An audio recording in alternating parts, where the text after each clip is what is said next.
मुझे बचपन से ऐसा लग रहा था कि ये चीज़ जो है ना भट्टी में, ये चीज़ इसमें इस तरह होता है कि इसमें ईंटें रखी जाती है या नीचे से लेकर उस सर तक उसको ईंटों को पाइलअप किया जाता है और उसको बीच में से फिर आग लगा के, मतलब बीच में से आग लगाई जाती होगी और वो जो धुआं जा रहा होगा वो आग का होगा, लेकिन इस तरह का नहीं है।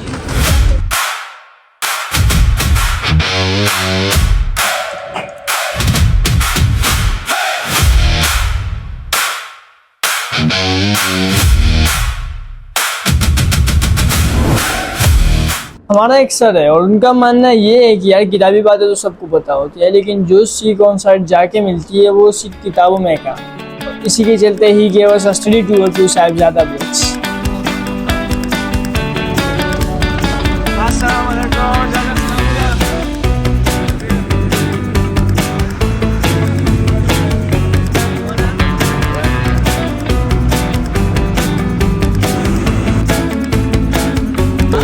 सॉफ्ट ड्रिंक हमारी ज़रूरत नहीं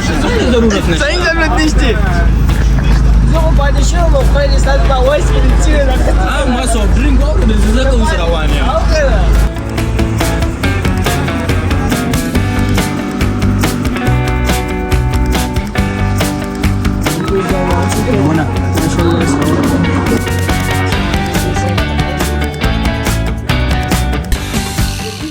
बिस्मिल्लाहिर्रहमानिर्रहीम। My name is architect Naeem Ullah, assistant professor सिकाज यूनिवर्सिटी। हमारा जो सब्जेक्ट है मटेरियल एंड कंस्ट्रक्शन, क्योंकि हमें पता होना चाहिए कि मटेरियल होते क्या है, फिर कंस्ट्रक्शन में यूज़ किस तरह हम करेंगे। तो किताबी बातें तो हम सबको पता होती है, मगर ऑन साइट जाके हमें प्रोसेस का पता होना चाहिए, मटेरियल बनता किस तरह है, उसमें इंग्रेडिएंट्स क्या है, उसकी स्ट्रेंथ क्या है।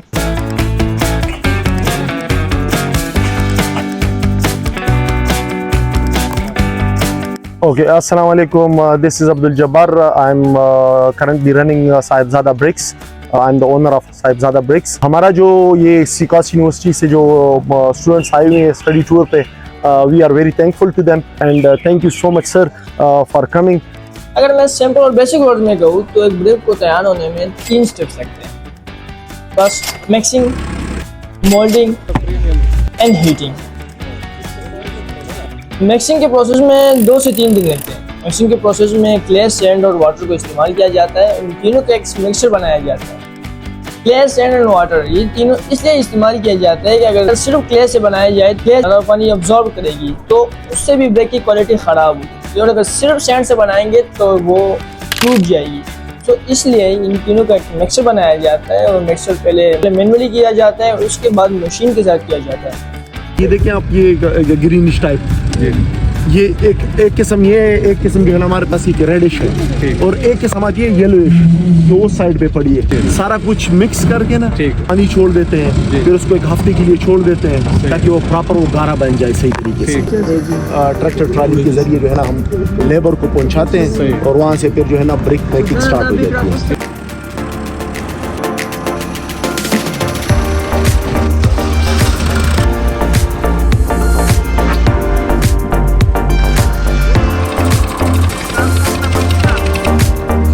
जब ये मिक्सचर तैयार हो जाता है तो उसको दूसरी स्टेप की तरफ ले जाया जाता है, उसको कहते हैं मोल्डिंग। मोल्डिंग में इस तरह होती है कि हर एक स्पेसिफिक डिज़ाइन के लिए और हर एक यूज़ के ब्रिक्स के लिए एक ख़ास मोल्ड या एक ख़ास सांचा तैयार किया जाता है। अगर स्टैंडर्ड साइज है तो फिर 9x4x5x3 है।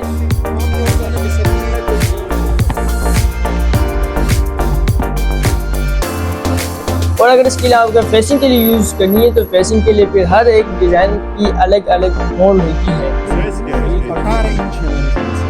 ये कोई ब्लॉक है 18 और 5 और इस तरह जो है ना चेंज ये आर्डर।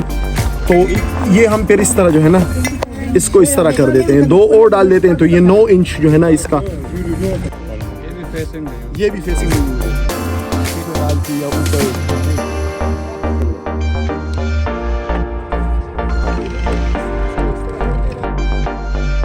और जब एक ब्रिक को शेप दी जाती है तो फिर उसको 2 से 3 दिनों के लिए एक प्लास्टिक शीट चलाई जाती है ताकि वो धूप से बचे। लेकिन जब हमने इसको हीट ही देनी है तो फिर धूप से क्यों बचाना, ये सवाल हमने भी किया था। तो सर का जवाब ये था कि अगर हम इसको इसी तरह खुला छोड़ लें और इसकी सन की रेज उस पर डायरेक्ट पड़ेगी तो इसका जितना भी पानी है वो एवापोरेट हो जाएगा, बजाय इसके कि वो एब्जॉर्ब करे। तो इस वजह से इस पे शीट चलाई जाती है 2 दिनों के लिए। तो है ना, आपको फिर नजर आएगी सर, ये भी इनके लिए बहुत ज़रूरी है। ये इम्प्योरिटी जब आ जाती है ना, तो बीच में जो है ना वो स्टोन वगैरह या कोई इस तरह को पथरीली स्टफ आ जाता है, तो वो फिर जो है ना पकाई के बाद, कच्ची ईंट नहीं, पकाई के बाद जो है ना इसका फिर ये मसला बन जाता है कि हाँ, पकाई के बाद जो है ना फिर ये मसला इसमें आ जाता है। या पानी डाल के, सपोज अगर ये डीप इनसाइड हो तो पानी डाल के जो है ना ये बीच में जो है ना क्रैक हो जाता है, पेन खाता है। ये पकाने की जगह आपको दिखा देता हूँ। अच्छा, इधर वैसी स्टोर की हो? हाँ जी जी, यहाँ पे स्टोर नहीं होती, यहाँ पे लग भी है, पीछे से आग आ रही है। हाँ, ये एक साइकिल है ना। अभी तो सारे डिज़ाइन देख लिया, अभी मेन जो क्या बोलते हैं इसको, मेन क्या होता है। मुझे बचपन से ऐसा लग रहा था कि ये चीज़ जो है ना भट्टी में, ये चीज़ इसमें इस तरह होता है कि इसमें ईंटें रखी जाती है या नीचे से लेकर उस सर तक उसको ईंटों को पाइल अप किया जाता है और उसको मतलब बीच में से आग लगाई जाती होगी और वो जो धुआं जा रहा होगा वो आग का होगा, लेकिन इस तरह का नहीं है। अभी तक जो सब कुछ चल रहा था, ये इसको मैं कहूँगा कि ये इजी थे कंपैरेटिवली। जो थर्ड स्टेप है जो कि है हीटिंग, इसमें 3 चीज़ें होती है। पहले ईंटों को खास परफेक्ट पैटर्न में रखा जाता है। बंदे यहाँ पे स्पेशलाइज्ड बंदे खड़े होते हैं जो ये ईंट लगाते हैं, इसमें जो है ना जरिया छोड़ते हैं। ये गेप है, इस गेप्स में कोयला ऊपर से डाल के, जिस तरह मैंने वहाँ पे कोयला डाल दिया ना जी, वो वहाँ डाल के ना नीचे आ जाता है, नीचे आ जाता है। ठीक है, ये हीट जो है ना इससे पकती है। दूसरी हीट, भाई ये तो सीन कुछ अलग ही हो गया। अभी तक तो मजाक चल रहा था।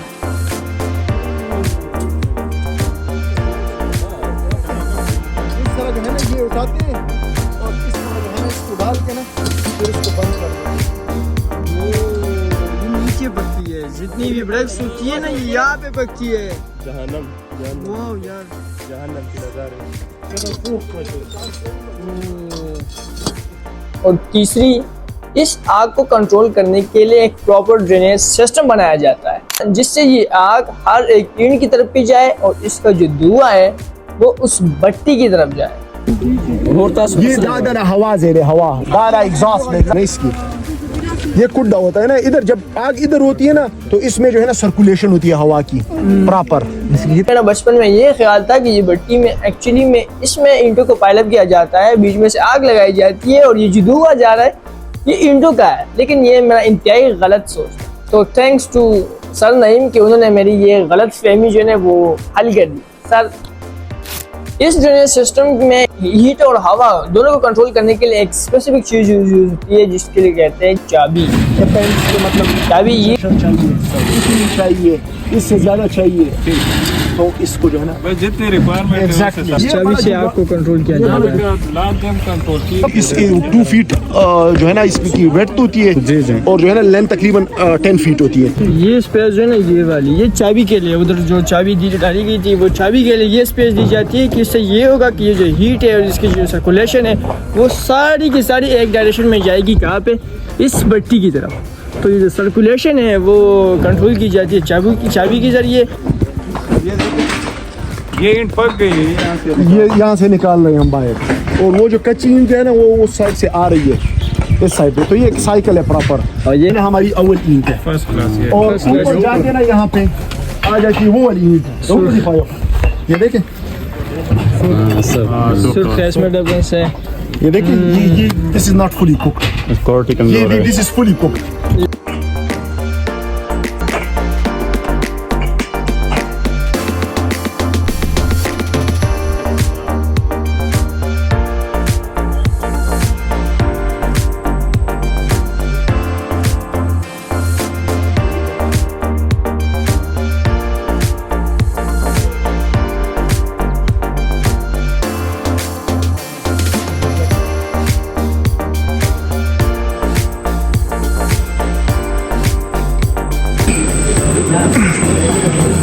ये जो था ना ये इनका अब्दुल जब्बार भाई का ये इनका अपना उजरा और सेटअप था, जिसमें उन्होंने ये प्रैक्टिकल यूज़ किए कि जो जितने भी ब्रिक्स उन्होंने हमें दिखाए वो सारे अभी यहाँ पे इनका प्रैक्टिकल यूज़ हुआ है कि आप प्रैक्टिकली कौन सी ब्रिक कहाँ पे यूज़ हुई है, कहाँ पे आप यूज़ कर सकते हैं, तो उसके प्रैक्टिकल एग्जाम्पल। बड़े में आप लोगों को बहुत मेहरबानी होगी कि आप लोगों ने वक़्त निकाल कर हमारे साहिबजादा ब्रिक्स पे आप आकर और अल्हम्दुलिल्लाह। लेकिन आप लोगों को ये आगे करना चाहिए कि ये साहिबजादा ब्रिक्स है ना, ये तमाम आल पाकिस्तान में तमाम भट्टियों से एक नंबर पर आगे जा रही और बिल्डिंग इस्तेमाल करके आप देख ले कि हमारा भी सामने वर्ष जारी है, मुख्तलिफ गर्मी के वक़्त में लेबर लगी हुई है, आप देख ले, हर जगह चेक कर सकते हो हमारा मटेरियल, हमारा ईंट हर जगह से अल्हम्दुलिल्लाह आप पास भी कर सकते, बैटरी हाथ से भी ये एक नंबर पर है। अगर कोई इंशाल्लाह कोई कंप्लेन नहीं है तो साहिबजादा ब्रिक्स जिंदाबाद, आल पाकिस्तान जिंदाबाद। Thank you so much. Thank you so much. Thank you so much, sir. Thank you so much, Kaka.